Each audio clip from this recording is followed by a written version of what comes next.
Sunday morning, May 7th, 1944. Dearest Kitty, Father and I had a long talk yesterday afternoon. I cried my eyes out, and he cried too. Do you know what he said to me, Kitty? I've received many letters in my lifetime, but none as hurtful as this.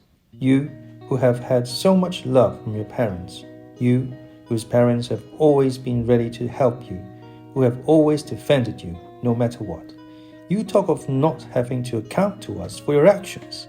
You feel you've been wronged and left to your own devices. No, Anne, you've done us a great injustice. Perhaps you didn't mean it that way, but that's what you wrote.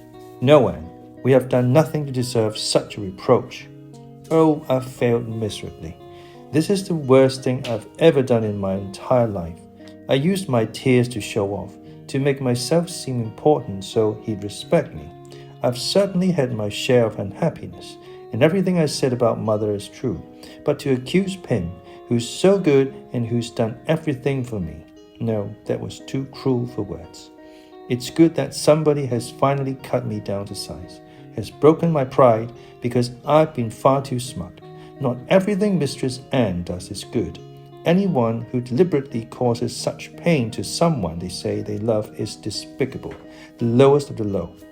What I'm most ashamed of is the way Father has forgiven me. He said he's going to throw the letter in the stove, and he's being so nice to me now, as if he were the one who'd done something wrong. Well, Anne, you still have a lot to learn. It's time you made a beginning, instead of looking down at others and always giving them the blame. I've known a lot of sorrow, but who hasn't at my age? I've been putting on an act, but was hardly even aware of it. I've felt lonely, but never desperate. Not like Father, who once ran out into the street like a knife so he could put an end to it all. I've never gone that far. I should be deeply ashamed of myself, and I am.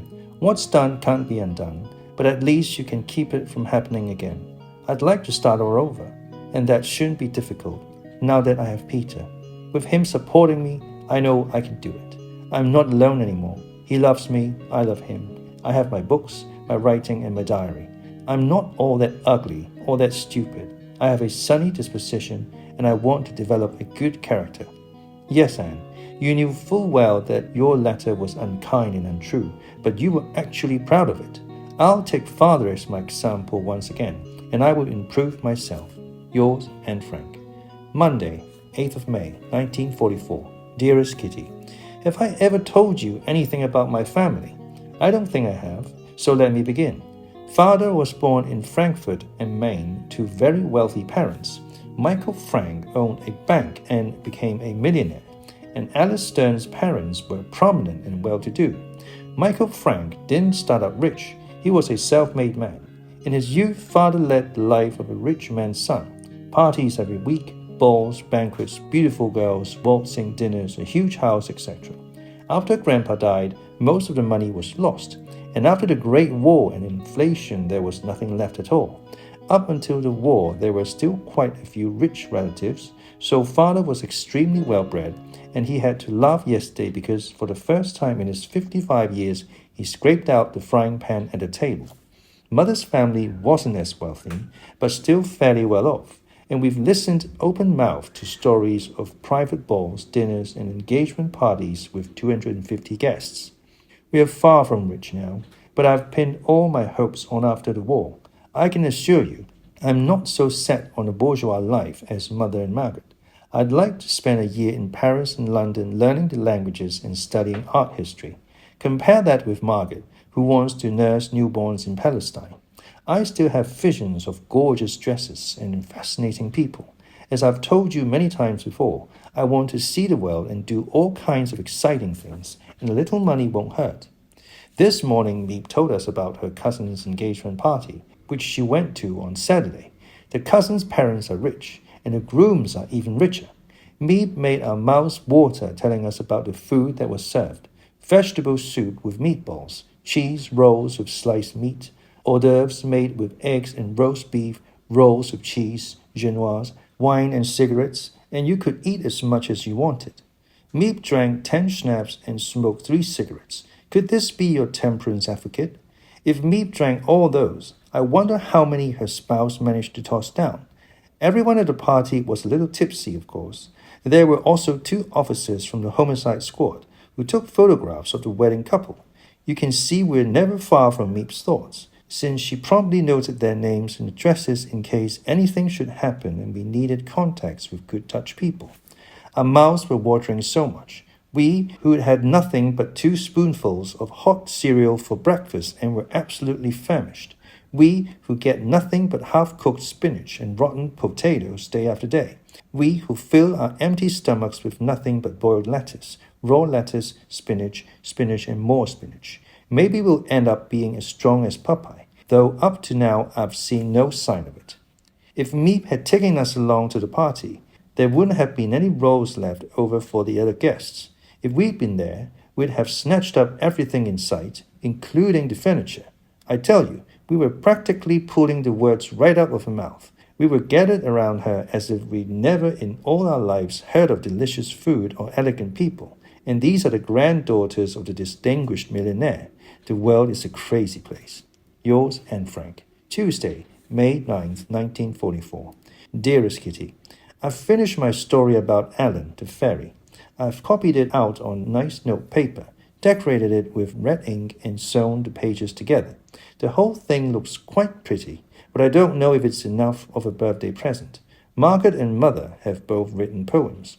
Mr. Kugler came upstairs this afternoon with the news that starting Monday, Mrs. Brooks would like to spend 2 hours in the office every afternoon. Just imagine. The office staff won't be able to come upstairs, the potatoes can't be delivered, Beb won't get her dinner, we can't go to the bathroom, we won't be able to move, and all sorts of other inconveniences. We proposed a variety of ways to get rid of her. Mr. Van Daan thought a good laxative in her coffee might do the trick. No, Mr. Clayman answered, please don't, or we'll never get her off the can. A roar of laughter. The can? Mrs. Vandy asked. What does that mean? An explanation was given. Is it all right to use that word? She asked in perfect innocence. Just imagine, Bab giggled. There you are shopping at the Bijenkorf and you ask the way to the can. They wouldn't even know what you're talking about. Dusso now sits on the can, to borrow the expression, every day at 12:30 on the dot. This afternoon I boldly took a piece of pink paper and wrote, Mr. Dusso's toilet timetable, mornings from 7:15 to 7:30 a.m., afternoon after 1 p.m., otherwise only as needed. I tacked this to the green bathroom door while he was still inside. I might well have added, transgressors will be subject to confinement, because our bathroom can be locked from both the inside and the outside. Mr. Van Daan's latest joke. After a Bible lesson about Adam and Eve, a 13-year-old boy asked his father, Tell me, father, how did I get born? Well, the father replied, the stork plucked you out of the ocean, set you down in mother's bed and bit her in the leg, hard. It bled so much she had to stay in bed for a week. Not fully satisfied, the boy went to his mother. Tell me, mother, he asked, how did you get born and how did I get born? His mother told him the very same story. Finally, hoping to hear the fine points, he went to his grandfather. Tell me, grandfather, he said, how did you get born and how did your daughter get born? And for the third time he was told exactly the same story. That night he wrote in his diary, After careful inquiry, I must conclude that there has been no sexual intercourse in our family for the last 3 generations. I still have work to do. It's already 3 o'clock. Yours, Anne Frank. P.S. Since I think I've mentioned the new cleaning lady, I just want to note that she's married, 60 years old and hard of hearing. Very convenient, in view of all the noise that 8 people in hiding are capable of making. Oh, kid, it's such lovely weather. If only I could go outside. Wednesday, May 10th, 1944. Dearest Kitty, we were sitting in the attic yesterday afternoon working on our French when suddenly I heard the splatter of water behind me. I asked Peter what it might be. Without pausing to reply, he dashed up to the loft, scene of the disaster, and shoved Moshi, who was squatting beside her soggy litter box, back to the right place. This was followed by shouts and squeals, and then Moshi, who by that time had finished peeing, took off downstairs. In search of something similar to her box, Moshi had found herself a pile of wood shavings, right over a crack in the floor. The puddle immediately trickled down to the attic and, as luck would have it, landed in and next to the potato barrel. The ceiling was dripping, and since the attic floor has also got its share of cracks, little yellow drops were leaking through the ceiling and onto the dining table, between a pile of stockings and books. I was doubled up with laughter. It was such a funny sight. There was Moshi crouched under the chair, Peter armed with water, powdered bleach in a cloth, and Mr. Van Daan trying to calm everyone down. The room was soon set to rights, but it's a well-known fact that cat puddles stink to high heaven. The potatoes proved that all too well, as did the wood shavings, which father collected in a bucket and brought downstairs to burn. Poor Moshi, how were you to know it's impossible to get peats for your box? Anne. Thursday, May 11th, 1944. Dearest Kitty, a new sketch to make you laugh. Peter's hair had to be cut, and as usual his mother was to be the hairdresser. At 7:25, Peter vanished into his room and reappeared at the stroke of 7:30, stripped down to his blue swimming trunks and a pair of tennis shoes. Are you coming? He asked his mother. Yes, I'll be up in a minute, but I can't find the scissors. Peter helped her look, rummaging around in her cosmetics drawer. Don't make such a mess, Peter, she grumbled.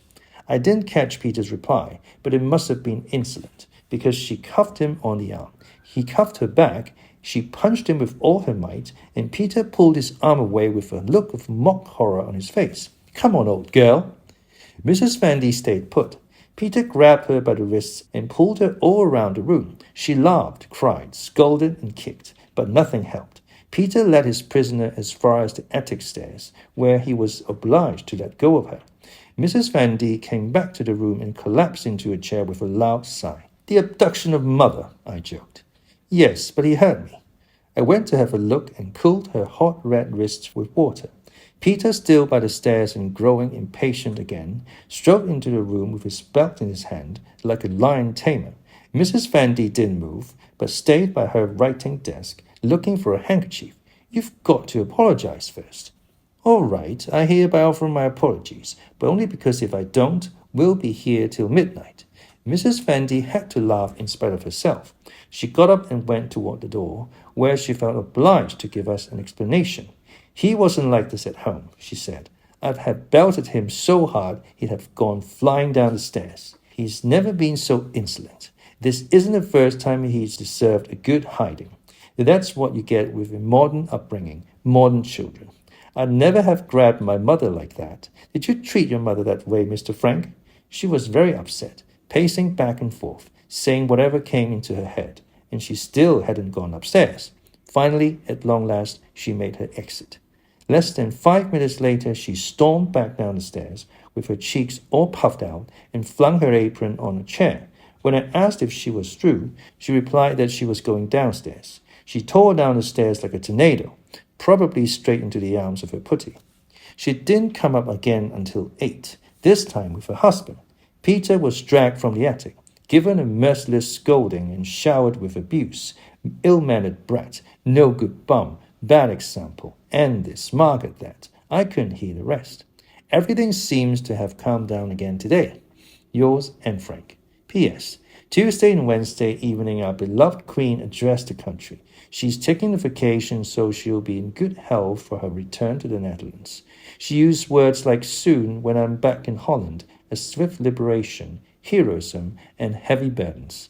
This was followed by a speech by Prime Minister Gerbrandy. He has such a squeaky little child's voice that mother instinctively said, "Oh," a clergyman, who must have borrowed his voice from Mr. Adel, concluded by asking God to take care of the Jews, all those in concentration camps and prisons and everyone working in Germany.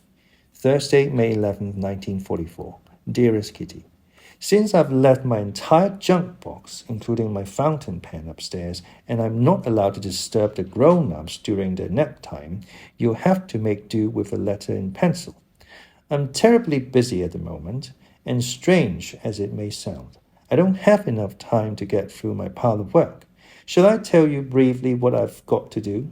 Well then, before tomorrow I have to finish reading the first volume of a biography of Galileo Galilei, since it has to be returned to the library. I started reading it yesterday and have gotten up to page 220 out of 320 pages, so I'll manage it. Next week I have to read Palestine at the Crossroads and the second volume of Galilei.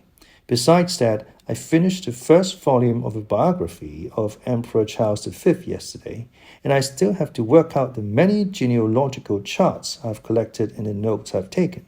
Next, I have 3 pages of foreign words from my various books, all of which have to be written down, memorized and read out loud. Number 4. My movie stars are in a terrible disarray and are dying to be straightened out. But since it will take several days to do that and Professor N is, as she's already said, up to her ears in work, they'll have to put up with the chaos a while longer. Then there are Theseus, Oedipus, Peleus, Orpheus, Jason and Hercules all waiting to be untangled, since their various deeds are running crisscross through my mind like multicolored threads in a dress. Myron and Phidias are also urgently in need of attention, or else I'll forget entirely how they fit into the picture. The same applies, for example, to the 7 Years' War and the 9 Years' War. Now I'm getting everything all mixed up. Well, what can you do with a memory like mine? Just imagine how forgetful I'll be when I'm 80. Oh, one more thing, the Bible. How long is it going to take before I come to the story of the bathing Susanna? And what do they mean by Sodom and Gomorrah? Oh, there's still so much to find out and learn. In the meantime, I've left Charlotte of the Palatine in the lurch. You can see, can't you, Kitty, that I'm full to bursting. And now something else. You've known for a long time that my greatest wish is to be a journalist, and later on a famous writer. We'll have to wait and see if these grand illusions will ever come true, but up to now I've had no lack of topics. In any case, after the war I'd like to publish a book called The Secret Annex. It remains to be seen whether I'll succeed, but my diary can serve as the basis. I also need to finish Caddy's life. I've thought up the rest of the plot. After being cured in a sanatorium, Caddy goes back home and continues writing to Hans. It's 1941, and it doesn't take her long to discover Hans' Nazi sympathies. And since Caddy is deeply concerned with the plight of the Jews and of her friend Marianne, they begin drifting apart. They meet and get back together, but break up when Hans takes up with another girl. Caddy is shattered, and because she wants to have a good job, she studies nursing. After graduation, she accepts a position at the urging of her father's friends as a nurse in a TB sanatorium in Switzerland. During her first vacation, she goes to Lake Como, where she runs into Hans. He tells her that 2 years earlier he'd married Caddy's successor, but that his wife took her life in a fit of depression. Now that he's seen his little Caddy again, he realizes how much he loves her, and once more asks her for her hand in marriage.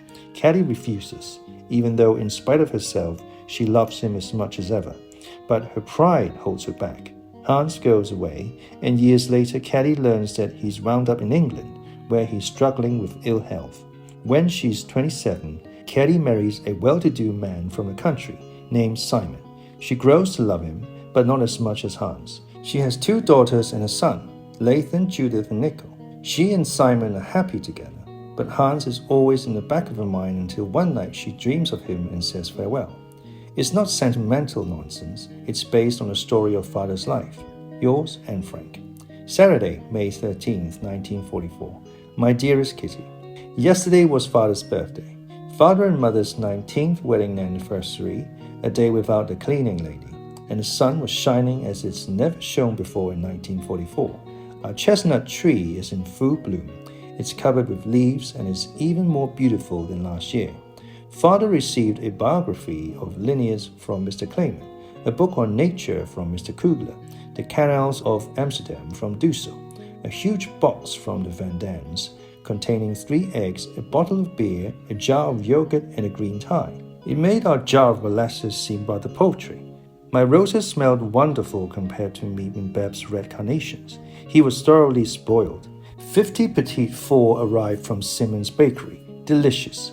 Father also treated us to spice cake, the men to beer and the ladies to yogurt. Everything was scrumptious. Yours, Anne Frank. Tuesday, May 16th, 1944. My dearest Kitty, just for a change, I'll recount a little discussion between Mr. and Mrs. Van D last night. Mrs. Van D, the Germans have had plenty of time to fortify the Atlantic Wall, and they'll certainly do everything within their power to hold back the British. It's amazing how strong the Germans are. Mr. Van D. Oh, yes, amazing. Mrs. Van D. It is. Mr. Van D. They are so strong they are bound to win the war in the end. Is that what you mean? Mrs. Van D. They might. I'm not convinced that they won't. Mr. Van D. I won't even answer that. Mrs. Van D. You always wind up answering. You let yourself get carried away every single time. Mr. Van D. No, I don't. I always keep my answers to the bare minimum. Mrs. Van D. But you always do have an answer and you always have to be right. Your predictions hardly ever come true, you know.